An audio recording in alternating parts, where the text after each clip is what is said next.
Bruno Ribeiro, Esperança, Laura, arrasta a cadeira que o Quinta da Saúde começou. A gente tá aqui aumentando o número de pessoas que, como um pacto, atuam em favor da saúde verdadeira, do bem-estar, da força física e mental, da liberdade. Pois bem, hoje farei uma revelação para vocês. Eu fui revivendo, algumas coisas que eu já fiz na minha vida e me lembrei que há exatos 10 anos atrás eu trabalhava em jornais de grande circulação, no estado de São Paulo, no Jornal da Tarde. Eu fiz uma das reportagens que, de certa forma, fizeram com que eu e você estivéssemos aqui hoje falando sobre saúde verdadeira.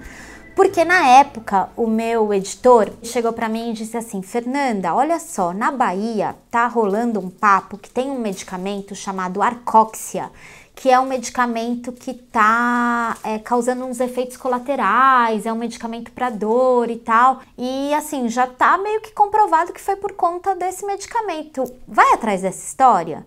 E eu falei, vamos ver o que tá rolando, E comecei uma pesquisa muito intensa e comecei a ficar bem assustada com o número de pessoas, usuários, Então pessoas que viviam em um profundo sofrimento, com dor mesmo e tal, e que eram usuárias dessa classe de medicamento, na época o Arcoxia, e que tinham efeitos colaterais muito importantes, efeitos cardiovasculares muito importantes, então infarto, arritmia. E aí eu comecei a pesquisar mais e me dei conta que, assim, além do Arcoxia, o Prexige, que era outro medicamento que na época era vedete do mercado, também estava fazendo um estrago em quem usava. Então, imagina o desespero, Você tá com dor, daí você recorre a um medicamento, o medicamento não te ajuda e ainda agrava a sua situação. Caso de saúde pública, porque esses medicamentos são vendidos no Brasil, são vendidos fora do Brasil, eles movimentam milhões. Se você faz alguma coisa com relação a isso, tipo, é a bolsa que pode reagir mal, Mexe com a estrutura. E aí eu comecei a ver mais remédio causando doença, o que é isso, O Gabriel agora vai colocar o Caetano Veloso. Não, que loucura. O assunto é sério. Aí eu fui falar com a Vigilância Sanitária do Estado de São Paulo e com a Agência Nacional de Vigilância Sanitária do Brasil, com a Anvisa, para falar assim, olha, o que tá rolando é isso, a gente vai publicar uma matéria falando sobre isso e o que vocês têm a dizer, Tanto a Vigilância Paulista quanto a Vigilância Nacional, na época, há 10 anos, vinham há meses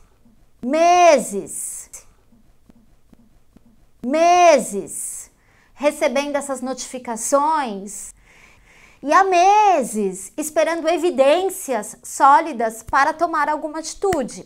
Por sorte da população e a minha em geral, na época, o jornal que eu trabalhava topou fazer uma matéria como essa.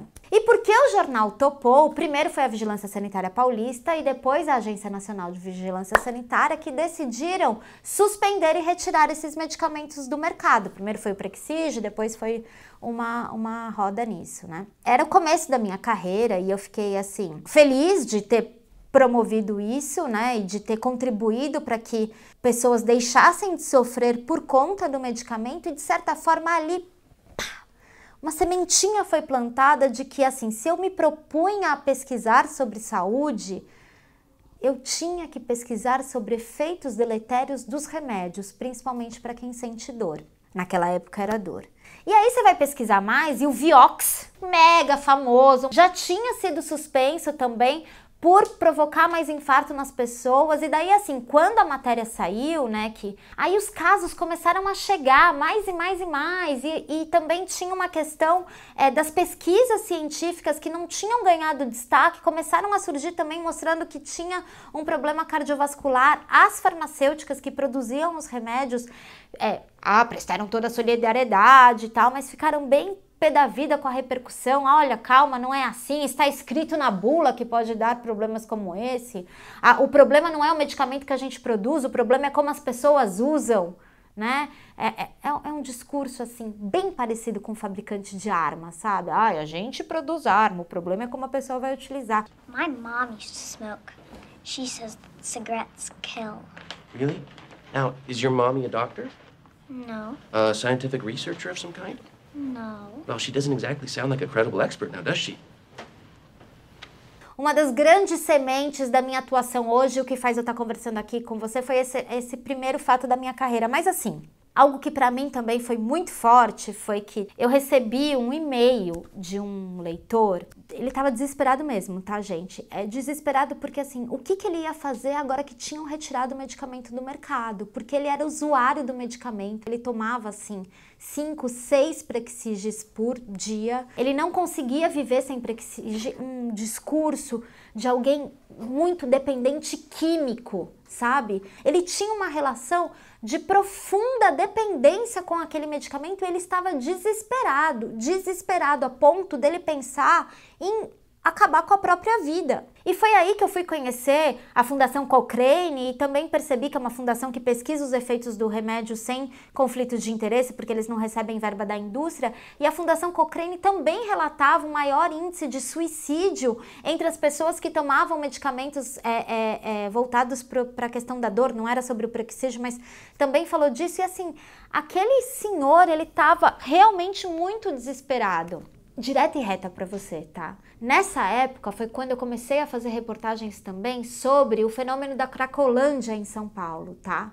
E o desespero daquele senhor com relação ao fim da oferta do medicamento para dor era muito semelhante à fissura que eu testemunhei em áreas como a Cracolândia e pessoas dependentes de droga. Eu não estou falando que o efeito cerebral é o mesmo, que o potencial destruidor é o mesmo, porque eu não tenho uma pesquisa que comprove isso. Eu estou falando da minha observação, como aquele cara, né, aquele senhor que tomava medicamento, jamais era considerado nem pela própria família como um dependente, porque ele estava protegido do estigma da dependência, porque a droga que ele usava era prescrita pelo médico e ele comprava na farmácia. Será que esse estigma, ele realmente é protetor? Que faz com que a gente olhe para alguém que toma remédio pra caramba e a gente não considera ele um dependente? Será que isso o protege? Porque por quanto tempo mais ele viveria nessa situação? É por isso que eu fico muito feliz de ter como um dos parceiros, né, um dos especialistas da nossa casa, a Kelly Lemos, né? Porque a Kelly Lemos trata a dor com muito respeito, de uma maneira completamente diferente de tudo aquilo que eu, como pesquisadora da área da saúde, me dei conta até chegar num espaço em que o remédio não é o pilar central do cuidado de saúde. A Kelly Lemos desenvolveu uma metodologia que ela é fantástica, porque é basicamente isso. A parte saudável do seu corpo ajuda de forma natural a sua parte doente se recuperar. Então você tem uma melhora integral, né?